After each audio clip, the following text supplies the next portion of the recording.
저는 면역에 관하여라는 책에 대하여 발표하겠습니다. 사고와 질병 중 어느 것이 더 많은 사망자를 낳을까요? 대부분의 사람들은 사고에 의한 사망자가 더 많다고 생각합니다. 그러나 실제로는 질병에 의한 사망자 수가 사고에 의한 사망자 수보다 훨씬 더 많습니다. 그래프에서 알 수 있듯 질병에 의한 사망자 수가 훨씬 많음에도 이를 잘 인지하지 못한 이유는 교통사고나 추락사고 등과 같은 극적인 위험의 사망을 뉴스 등을 통해 더 많이 접하기 때문입니다.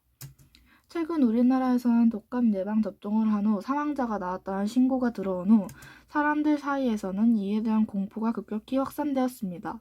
예방접종으로 인한 사망에 대한 것은 정부에서 사망자들의 사인을 조사하여 발표함으로써 해소되었지만 백신에 대한 의문은 과거부터 존재해왔습니다. 백신의 원리는 이렇습니다. 활동력이 약하거나 죽은 바이러스를 환자의 몸에 주사 등을 통하여 넣습니다.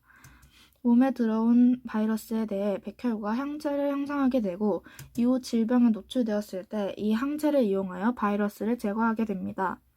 여러 백신이 개발된 초기에는 백신을 거부하는 사람들이 많지 않았습니다.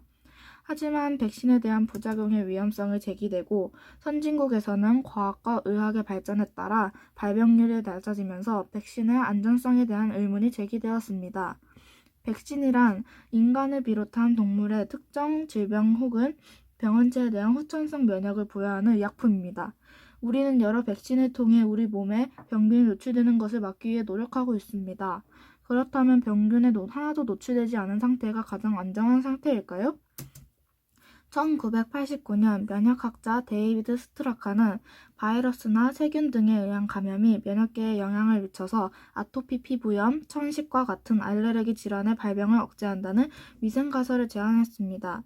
이후 이 같은 미생물의 줄어든 노출이 천식과 꽃가루병과 같은 알레르기성 질환뿐만 아니라 제1형 당뇨병, 다발성 경화증 등과 같은 만성 염증 질환과 일부 형태의 우울증과 암의 발생에까지도 관련이 있는 것으로 생각되었습니다. 하지만 이후 오래된 친구들이라는 가설이 제시되었습니다.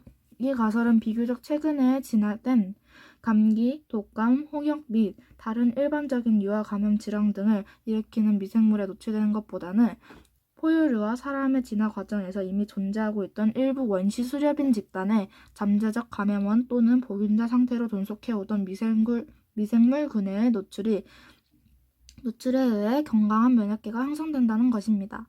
따라서 우리는 바이러스가 스스로 번식하지 못하는 것처럼 바이러스에게 얻는 것 없이는 번식할 수 없습니다. 면역에 관하여라는 책은 저자가 아이를 낳고 기르면서 진지하게 예방접종에 대해 그리고 면역에 대해 찾아보게 된 과정과 백신 거부자들이 왜 그러한 생각을 가지게 되었는지 그 과정에서 생긴 백신과 면역에 대한 오해를 설명하고 있습니다. 여태까지 저는 백신과 예방접종에 대해 별다른 의문을 가지지 않고 질병으로부터 나 하나를 보호하기 위해 만든다고만 생각해왔는데 이 책을 읽고 나니 백신을 거부하는 사람들에 대해서도 생각해보게 되었고 집단 면역에 대한 중요성 또한 깨닫게 되었습니다. 이상입니다.